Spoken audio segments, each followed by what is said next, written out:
Hello everyone, today we're going to talk about the Paladin. The Paladin has always been one of these classes that have been very well performing, especially late game, and you can play Paladin on a lot of different ways.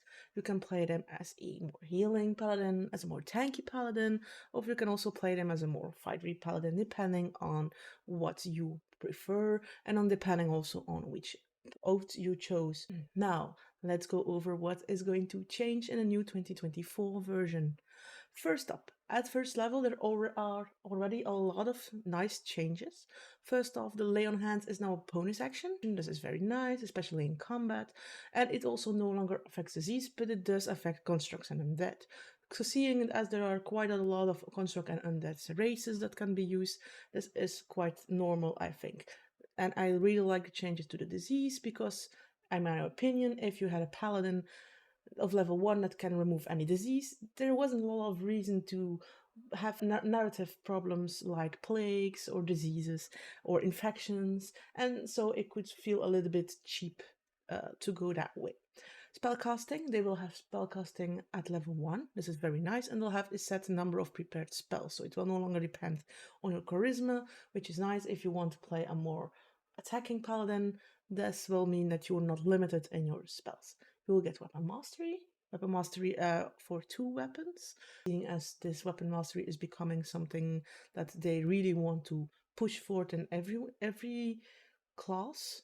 And there's a fighting styles, but fighting styles are now technically feats with a little more tweaks. And I've also seen that the fighting style Blessed Warrior is also one that's default, which fits very well with the Paladin. Now, at level 2, there's a few changes that I do not particularly like. First off, the Divine Smite is a spell that you have prepared and can be used with unarmed strikes. That is very nice. However, it now requires a bonus action, which you take after hitting a creature with an attack. This is very important for 2 things. First off, this means that you only have 1 bonus action. That means you cannot smite twice.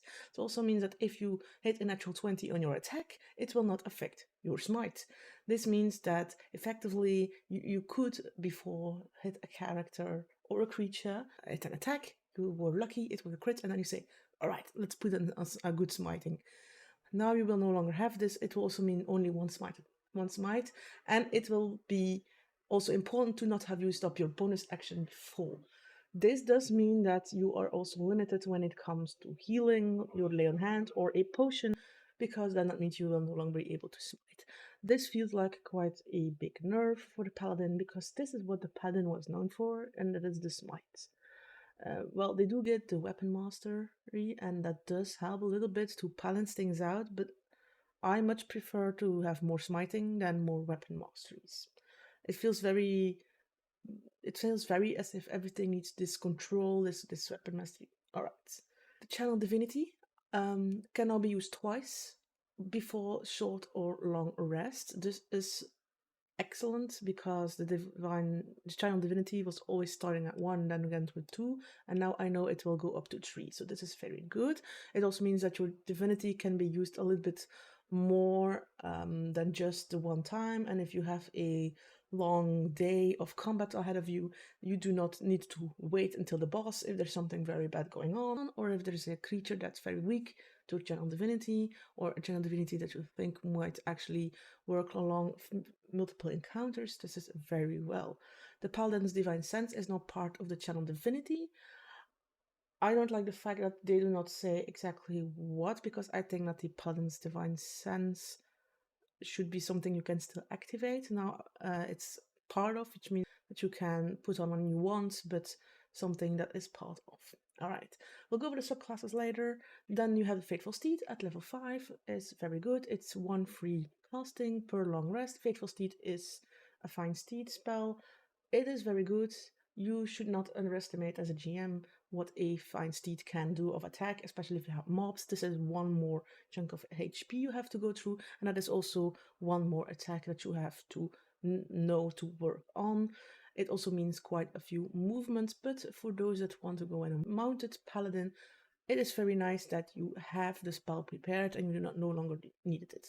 I noticed that paladins usually had this feat prepared, just didn't always use it because of the spell slot. At level 9 you have the Abjure foes. This is now a general divinity you can use to cast a number of creatures equal to your charisma modified with frightened of you. And while frightened, they can use limited actions, either a bonus or a attack action. This is really nice. However, I have my doubts about level 9. Level 9, that means that most creatures you get against you are around, let's say, 7, 10, 12, depending on how big you have against you. And a lot of these creatures are already immune to frightened. Not only that, but a lot of boss monsters will have um, their legendary resistances. So I think it's nice, but it's not a very impressive level 9 feature. Though, because it's more of a number of creature, that means you can pick who. It does have a larger scale, which means that you can have a little bit more control. Alright, the aura of courage means anyone that if you have a party member that's frightened and if he comes into your aura, he's no longer frightened. It's nice. I think it's very good. The Radiant Strikes, which means improved Divine Smite, is now also that works with unarmed strikes.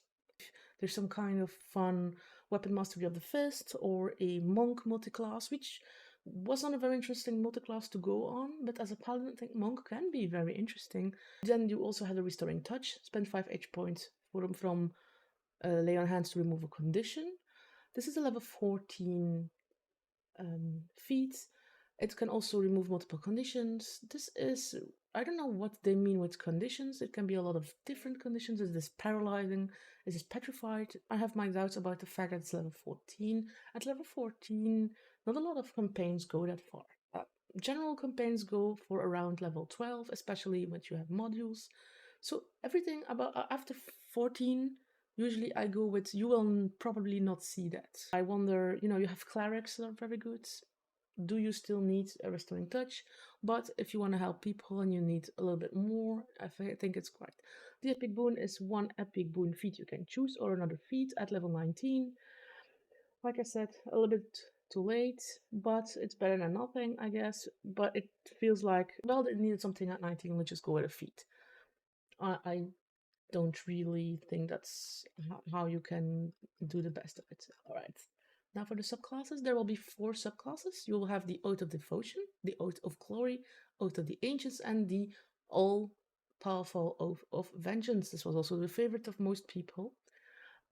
So let's go over them. The Oath of Devotion, their feature of the secret weapon and the Holy Nimbus will last 2 minutes instead of 1. This is good. That means you'll have a magical weapon for at least 10 minutes. That means that if there are some multiple combats coming right one after the other, you'll have a feeling that at least it does something. Oath of Devotion before was not something that I've seen a lot on the table. It also means that you get the Shield of Fate and 8 spell replacing Sanctuary and Lesser Restoration, which again, Shield of Fate is a lot better than Sanctuary unless you want to protect a civilian, but that is something very specific. Shield of Fate always works. It is also very good. So this is, I think, really nice. You can also reuse the Holy Nimbus if you use a level 5 spell slot, but this is a high level tier, so it will depend on how many times you can do this. And you also have the Purity of Spirits has been removed, well, changed into the Smite of Protection. I love that name. It feels like I'm gonna smite to protect you. And it grants cover to you and your allies within your aura. But this is again a very high level. This is a very high level feat, and at this point, you already have a lot of profitable spells like stealth. Your rogue will not need this. A lot of monsters have blind sights. I wonder, is this something useful? To me, it doesn't feel that way. It feels again a little bit too late. If that would have been a little bit first, a little bit earlier, I think it would be a lot better. Next, we're gonna have the Oath of Glory. The aura of alacrity has been improved. Instead of a 5-foot radius, it uses your aura of protection to determine who it affects. I assume that this will be who was in it at the moment that you get in, but it hasn't been mentioned a lot better. You also get a 1 hour duration on Peerless Athlete, and if you know a new spell called the Yolanda's Regal Presence, I have no idea what the spell does. The Peerless Athlete basically bumps up your acrobatics and your athletics. It's good. But it's good that it's also an hour, because at least now, if you have to dig a ditch to save a village, you will actually have more than a few minutes to do it. You will actually have an hour. But it's the Oath of Glory, in my opinion, is not one of the better Paladin oaths, and it still doesn't feel one of the better. I think it needed a bigger overhaul. Anyway, the Oath of the Ancients, in my opinion, did get a good number of changes. First off, the Undying Sentinel, if you are put at 0 H point, you go back to 1 instead. Now with the new rules, apparently you'll get 3 times equal. You will get hit points 3 times equal. You will get hit points times 3 your paladin level. The only problem with this is you get this level 15. Alright, it will be 45 HP, but it's level 15. Like I said before, I feel like the paladin now will be extremely good, high level, and will be still decent, I think, at lower level, but it feels as if this is a late game class. This also means that multi-classing is very unattractive to the paladin now. Anyway, the nature's wrath also affect each creature of your choice within 50 feet, and it's strength saving throw and not strength or dex. This is very nice. There are less creatures that are good at strength than dexterity, although it depends usually on what. The Elder Champion also got love. It's a bonus action instead of an action, and it's refresh at a level 5 spell slot. This is a very, very high level feat. Again, I feel like Paladin is a late game, but late game to me feels like a late game for me is level 8 to 12. After this is more advanced late game, or because, like I said, most campaigns don't go that far. Because as a DM, when you reach certain thresholds, usually CR 12, 13, you start having to fight against gods. There's just so many, there isn't that many things you can do with just that. You can put a bunch of smaller creatures, however, some will not be able to actually hit the characters anymore because they have so high AC or they have so many protective things. But maybe because they did mention that they wanted more high level monsters, maybe they want the players to actually reach these heights. Now, anyway, we'll see. The last is the Oath of Vengeance. The Vow of Enmity no longer requires an action, and it can be applied when you attack. This is very nice. Its range is also attack, and your current target of your vow is reduced to 0. Can be transferred. Alright, so that is also very good. It feels a little bit more like the Hunter's Mark, but at least you'll get everything out of your Oath of Vengeance. Though it feels less vengeance though, because usually vengeance means one person that you wanted to apply it to. But anyway, Relentless Avenger, Avenging Angel also got a boost. When the former speed is reduced to 0, you can also the Relentless Avenger and Avenging Angel also got a boost. Relentless Avenger is target speeds to 0, and Avenging Angel is refreshed to level 5 spell slots. It's a little bit of an update. It's not big overhaul. Like I said, overhaul. However, I will say, to me, personally, it feels that the Paladin has been, especially if I can compare it to the Barbarian. The Barbarian feels like it got such a good bump, especially with all the weapon mastery. The Paladin does get weapon mastery, but he gets 2 at the start. And I think the Paladin will be very good early game. I think he'll be less good mid game, like level 6 to 14. And then once level 14, he'll be an absolute beast. But it feels a little bit. It does feel to me. They said they wanted the Paladin to have its own identity, but to me, it feels like he loses its identity quite a lot. Because it feels a little bit all over the place. You have some debuffing, you have some healing, but it's not as good as before. You have your smite, but it's not as good as before. It seems more like to me, it feels more like a version of a fighter, which is not meant for it to do. Maybe it's, I admit I don't play a lot of paladins, so maybe I should ask someone who played this a lot, but to me it feels quite of a downgrade. It feels, I mean, if you wanted to make the smite a little bit less powerful, maybe make it so that the smite themselves can be chosen beforehand.